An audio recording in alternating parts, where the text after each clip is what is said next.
ஒரு குறைவு ஒரு இடத்துல வருதுன்னா அங்கே இடத்துல என்ன செய்யலை, ஒரு ஒருமனம் இல்லை, ஒரு ஒருமித்து இல்லை.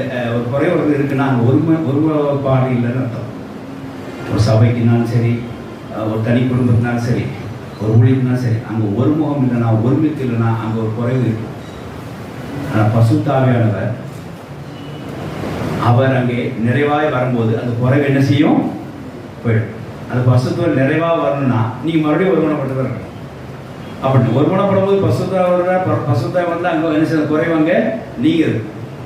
நிறைவானது வந்து குறைவானது ஒழிந்து போகும். அப்படியே பரிசுத்தம் வரும்போது என்ன செய்யறது, அந்த குறைவானது காணாமல் போயிட்டு சொல்லிப்பார்கள். கர்த்தர் பசம் சோத்திரம் உண்டாத இங்கே 4வது பெனிஃபிட்டு, ஒரு குறைவும் இல்லை. அதாவது என்ன ரீசன் அப்படின்னா, அதாவது ஒருமனப்பட்டு இருக்கிறனால ஒரு குறைவு உங்களுக்கு வராது. உங்கள் பொருளை அவங்க கொடுக்கலாம், அவங்க பொருள் கொடுக்கலாம்.